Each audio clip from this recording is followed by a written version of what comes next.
एक ऐसी ट्रेन जिसमें हर सुरंग के बाद मुसाफिरों से भरी एक पूरी की पूरी बोगी हवा में गायब हो जाए। ये कहानी है दो बहनों की जिन्हें एक मलहून ट्रेन में एक भयानक राज को सुलझाना था, इससे पहले कि उनकी अपनी बोगी हमेशा के लिए मिटा दी जाती। ये कहानी है रिया और सिया की। रिया अभी अभी कैंसर को शिकस्त देकर लौटी थी और अपनी छोटी बहन सिया के साथ जिंदगी का जश्न मनाना चाहती थी। उसे जिंदगी से एक दूसरा मौका मिला था और वो इसका एक भी लम्हा बर्बाद नहीं करना चाहती थी। दोनों ने निर्वाण हिल्स नामी एक नए अनजान हिल स्टेशन जाने का मंसूबा बनाया। इस जगह तक पहुंचने का तरीका भी बहुत खास था। एक बिल्कुल नई लग्जरी ट्रेन निर्वाण एक्सप्रेस जो चीड़ और देवदार के घने जंगलों के बीच से गुजरती थी। ये इस ट्रेन का पहला सफर था और स्टेशन पर जश्न का माहौल था। बड़े बड़े अफसरान, अमीर सरमायाकार और बहुत से मुसाफिर जो शहर के शोर से दूर भागना चाहते थे, इस सफर के लिए बेहद पुरजोश थे। लेकिन स्टेशन के एक कोने में कुछ और लोग भी थे। इस इलाके के गांव वाले, जिनके चेहरों पर गुस्सा और आंखों में आंसू थे। वो चिल्ला चिल्ला कर प्रोजेक्ट मैनेजर मिस्टर वर्मा से इंसाफ मांग रहे थे। उन लोगों के लिए इंसाफ जो इस रेलवे लाइन के बनने के दौरान गायब हो गए थे। कहते हैं ये पटरियां एक मुकद्दस जंगल को उजाड़ कर बिछाई गई थीं, एक ऐसी जगह जहां सदियों से जंगल की रूहों का वास था। एक बूढ़े पुजारी ने मिस्टर वर्मा को चेतावनी भी दी थी, जंगल की रूहें इस अपमान का बदला जरूर लेंगी। लेकिन तरक्की और पैसे के नशे में चोर वर्मा ने इस चेतावनी को मजाक में उड़ा दिया। रिया और सिया ने उन लोगों को देखा, उनकी बातें सुनी, पर उन्हें अंदाजा नहीं था कि यह श्राप कितनी जल्दी उनकी हकीकत बनने वाला था। ट्रेन ने सीटी बजाई और पहिए अपनी मंजिल की ओर घूमने लगे, एक ऐसी मंजिल जो कई लोगों के लिए मौत की घाटी बनने वाली थी। निर्वाण एक्सप्रेस अपनी पूरी शान से आगे बढ़ रही थी। अंदर से बोगियां किसी 5 स्टार होटल की तरह थीं। मखमली सीटें, बड़ी बड़ी खिड़कियां और हवा में घुली खुशी। लोग बातें कर रहे थे, बच्चे खेल रहे थे और अमला हर किसी की खिदमत में लगा हुआ था। रिया खिड़की से बाहर घने जंगलों को देख रही थी और सिया अपनी बहन को इतने दिनों बाद खुश देखकर बस मुस्कुरा रही थी। सब कुछ बेहतरीन था। देखो सिया, कितना खूबसूरत है ना, लगता है जैसे हम किसी दूसरी दुनिया में आ गए हैं, रिया ने कहा। सिया ने अपनी बहन का हाथ पकड़ते हुए जवाब दिया, हाँ दीदी, और सबसे अच्छी बात यह है कि आप मेरे साथ हो। दोनों अपनी बातों में डूबी थीं कि तभी ट्रेन की रफ्तार कुछ धीमी पड़ी। सामने एक अंधेरी लंबी सुरंग अपना मुंह खोले खड़ी थी। जैसे ही ट्रेन सुरंग में दाखिल हुई, बोगियों की बत्तियां एक पल के लिए झपकीं और फिर जल गईं। बाहर का खूबसूरत नज़ारा एक झटके में गहरे अंधेरे में बदल गया। एक अजीब सी खामोशी छा गई, सिर्फ पहियों की गड़गड़ाहट गूंज रही थी। ये सुरंग कुछ ज्यादा ही लंबी महसूस हो रही थी। अचानक रिया को एक अजीब सी ठंडक महसूस हुई, जैसे किसी ने बर्फीला हाथ उसकी गर्दन पर रख दिया हो। उसने घबराकर चारों तरफ देखा, पर सब अपनी अपनी सीटों पर थे। कुछ सेकंड जो सदियों जैसे लगे, उसके बाद ट्रेन तेज रोशनी के साथ सुरंग से बाहर निकली। सबने राहत की सांस ली, लेकिन ये राहत पल भर की थी।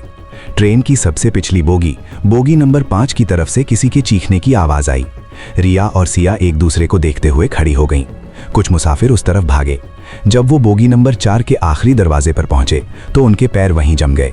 दरवाजे के आगे कुछ नहीं था, सिर्फ हुआ एक गहरा खालीपन। बोगी नंबर 5, जो कुछ मिनट पहले तक मुसाफिरों से खचाखच भरी थी, अब वहां थी ही नहीं।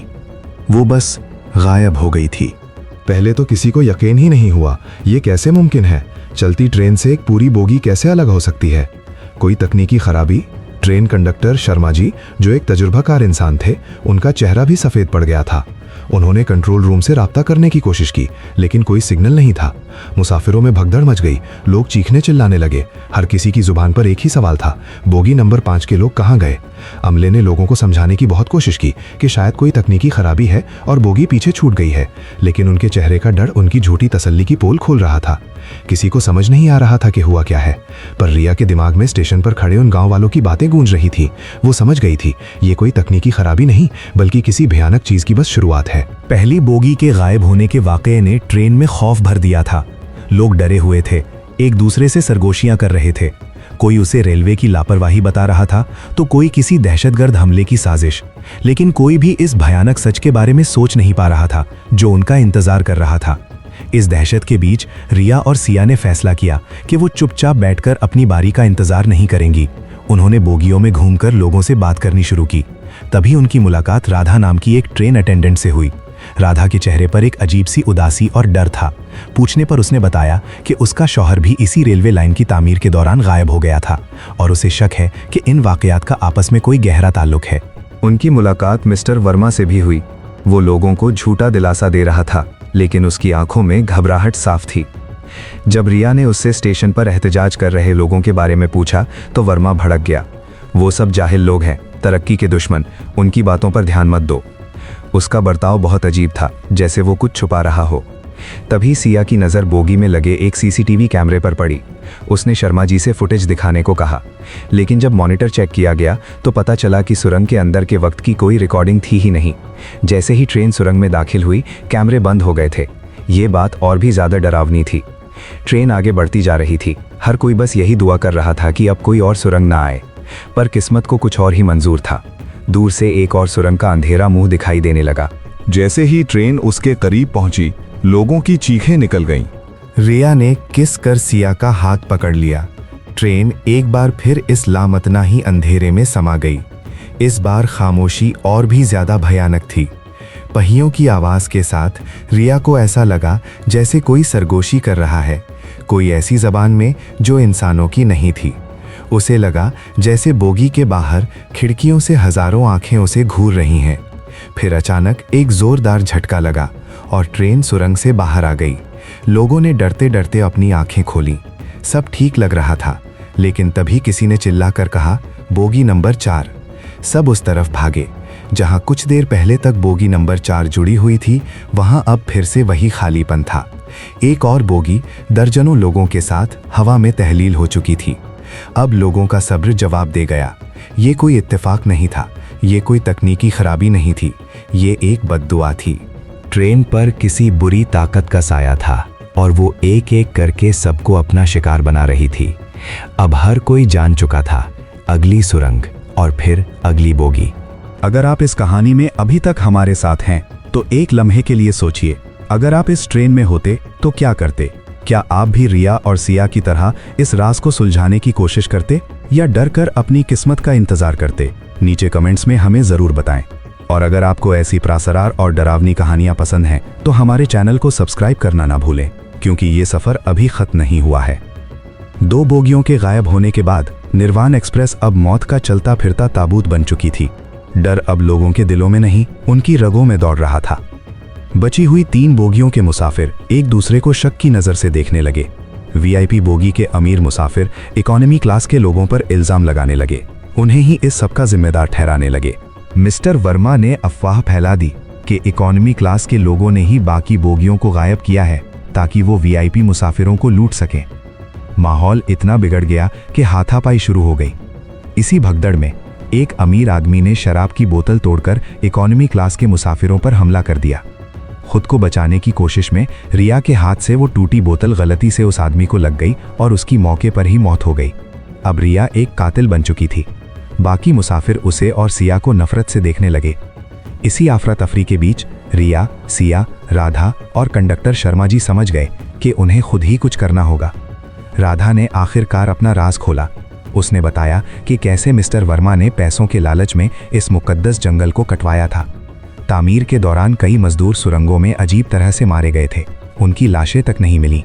वर्मा ये सब जानता था, पर उसने सब कुछ छुपा लिया। अब तस्वीर साफ थी। ये कोई भूत प्रेत नहीं, बल्कि जंगल की गजबनाक रूह का इंतकाम था, और वो सबसे पहले उन लोगों को निशाना बना रही थी जो लालच में सबसे आगे थे, अमीर सरमायाकार और अफसरान। बोगियां पीछे से एक एक करके गायब हो रही थीं। इकोनॉमी, फिर फर्स्ट क्लास और अगला नंबर वीआईपी का था। जैसे ही ये सच सामने आया, ट्रेन के आहिस्ता होने की आवाज आई। सामने तीसरी सुरंग थी। अब बारी थी बोगी नंबर 3 की। उसके अंदर के मुसाफिर पागलों की तरह चीखने लगे। वो आगे की बोगी में आने के लिए दरवाजा पीटने लगे। शर्मा जी ने दरवाजा खोलने की कोशिश की, पर वो जाम हो गया था। रिया और सिया बेबसी से उस दरवाजे को देख रहे थे, जिसके दूसरी तरफ दर्जनों लोग मौत के मुंह में जाने वाले थे। ट्रेन सुरंग में दाखिल हुई। इस बार सरगोशियां और भी साफ थीं। बोगी की दीवारों से खुरचने की आवाजें आ रही थीं, जैसे हजारों हाथ ट्रेन को बाहर से नोच रहे हों।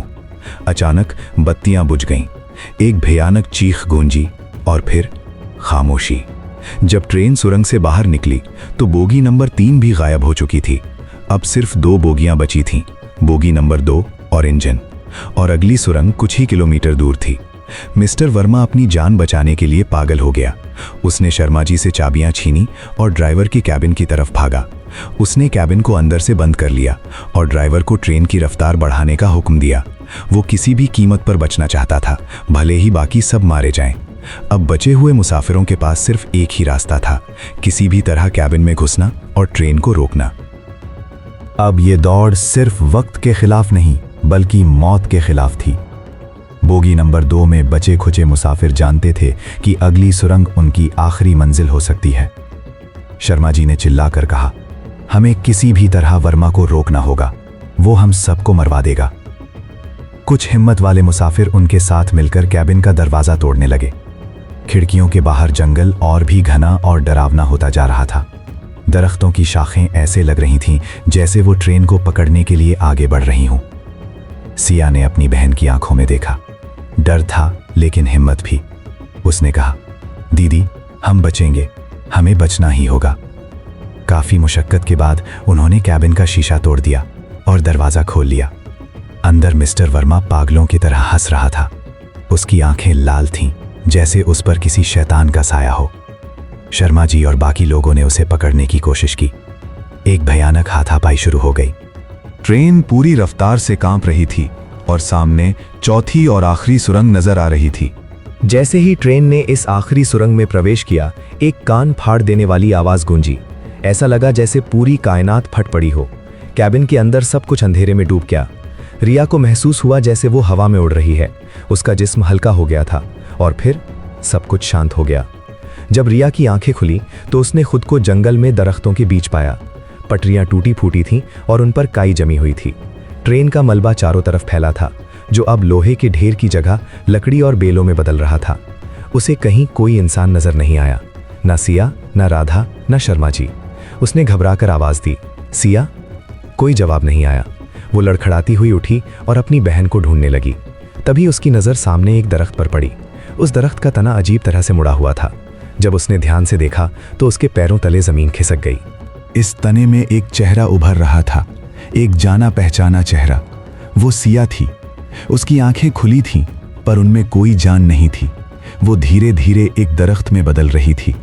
उसके आसपास और भी कई दरख्त थे, जिनमें इंसानी चेहरे कैद थे। राधा, शर्मा जी, मिस्टर वर्मा और बाकी सारे मुसाफिर। जंगल की रूह ने अपना बदला ले लिया था। उसने उन इंसानों को जिन्होंने उसके घर को तबाह किया था, हमेशा के लिए अपने जंगल का हिस्सा बना लिया था। रिया अपनी बहन को इस हालत में देखकर टूट गई। वो चिल्लाई, रोई, उस रूह से उसे भी ले जाने की भीख मांगी। तभी एक परछाई उसके सामने आई। वो जंगल की रूह थी। उसने रिया की तरफ देखा और एक ठंडी भयानक आवाज में सरगोशी की, तुम नहीं, तुम पहले से ही मौत के करीब हो। तुम्हारी मिट्टी बंजर है। रिया को तब समझ आया, उसका कैंसर जो उसके लिए एक बद्दुआ था, आज उसके लिए वरदान बन गया था। रूह को उसका बीमार जिस्म नहीं चाहिए था। उसे सजा के तौर पर जिंदा छोड़ दिया गया था, ताकि वो अपनी पूरी जिंदगी इस खौफनाक मंजर को याद करके तड़पती रहे। सरंगें ढह गईं, पटरियां उखड़ गईं और निर्वाण एक्सप्रेस की कहानी हमेशा के लिए इस जंगल में दफन हो गई। रिया इस जंगल से अकेली जिंदा लौटी, लेकिन क्या वो सच में कभी इस सफर से वापस आ पाई? कहते हैं आज भी इस जंगल से गुजरने वाले लोगों को कभी कभी एक ट्रेन की सीटी की आवाज सुनाई देती है और दरख्तों के बीच से आती दर्द भरी चीखें। तो आपको क्या लगता है, क्या जंगल की रूह का बदला सही था या उन मासूम मुसाफिरों की मौत गलत थी? आपकी इस बारे में क्या राय है, हमें कमेंट्स में ज़रूर बताइएगा। अगर आपको ये कहानी पसंद आई तो वीडियो को लाइक करें और अपने दोस्तों के साथ शेयर करें। और ऐसी ही और डरावनी और पुरासरार कहानियों के लिए हमारे चैनल को सब्सक्राइब करके बेल आइकॉन दबाना ना भूलें। मिलते हैं अगली कहानी में एक नए राज के साथ।